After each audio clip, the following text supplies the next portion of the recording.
તમારી ઈચ્છા. દશેરાની શુભેચ્છા બધાઈને, કોઈ ખોટું ન લગાડતા. આજે હું તો અહીંયા આવવાનો જ નહોતો, પણ હવે ઘરે 157 કંકોત્રી આવી છે એટલે હવે આવવું પડે. એમાંથી 150 જેને પદે પોતપોતાને ગણી લેજો. હવે હું આજે મારા જોક્સના ભંડાર લઈને હાલો આપ સૌ જોક્સના હાસ્ય એરલાઇન્સમાં મારી સાથે બેસી જઈએ. મારો એકવાર જન્મ થયો. વાહ રે વાહ. એમાં મારા દાદા એકવાર મને કહેતા હતા કે 90ની સાલમાં નોન સ્ટોપ બ્રિટિશ એરલાઇનમાં 10-10 મિનિટ ઓલી કામવાળી ન હોય એરપ્લેનની કામવાળી એર હોસ્ટેસ જોઈ આવે. 10-10 મિનિટ ગ્લાસ ને ખાવાનું આવે એટલે શરબતનો ગ્લાસ લઈને આવી.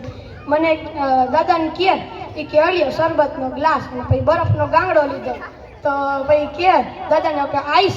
દાદાને અંગ્રેજી આવડે ને, દાદા કે હું આઈશ પછી તું આઈશ ફરી ન જાતી.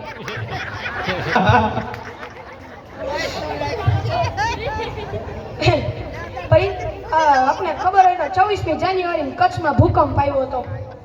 તો એ ભૂકંપમાં અમેરિકાએ પ્લેન આખું કપડાનું ભરેલું આપ્યું હતું. તો ઓલા 60-70 વર્ષની ડોસીઓને ઓલા સ્કર્ટ ને જીન્સના ફટાકડા પહેરાવ્યા ને એમાં 80 વર્ષના ભાગલાઓને ચડા પહેરાવ્યા, બરમુડા પહેરાવ્યા.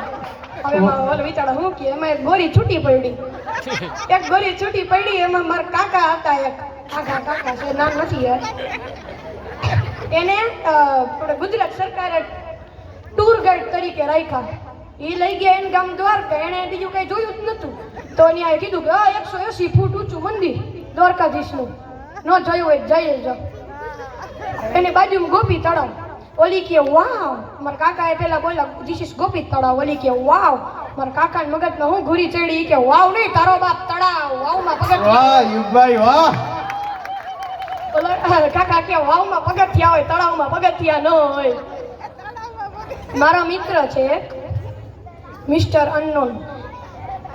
એ કહેતા હતા કે ચાઇનાના પ્રમુખ આવ્યા હતા અમદાવાદ, 2 દી રોકાણા. તો એ ચાઇનાના પ્રમુખ ઓલા મને કે હા તો ચાઇનાના પ્રમુખ છે ને, ઓરિજિનલ કેદી આવશે? Good one.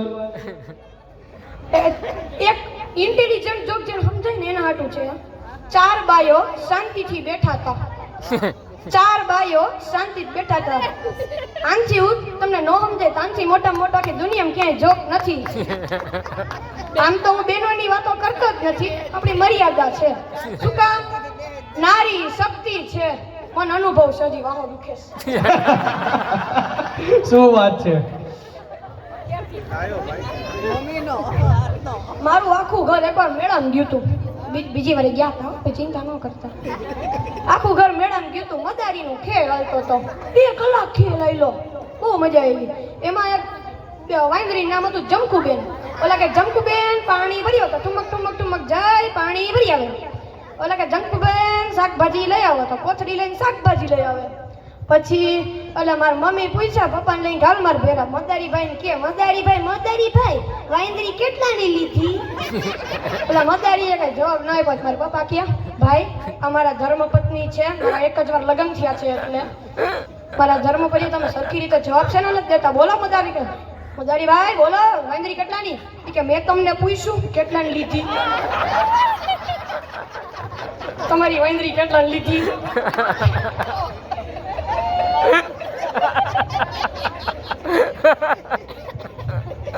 પેલા આપણે જૂના જમાનામાં માને શું કહેતા? બા. બોલી તોય મજા આવે બા.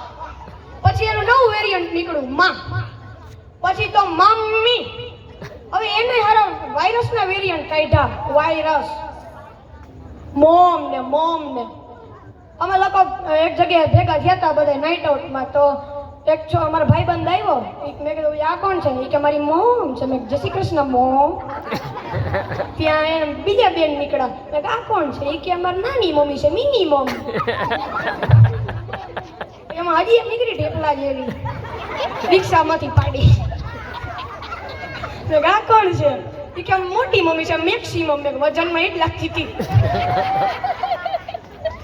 આપ સૌને મજા આવી હોય ને તો મારી મજા છે, બાકી પછી હવે ધન્યવાદ. વાહ યુગભાઈ વાહ ખૂબ જ સરસ.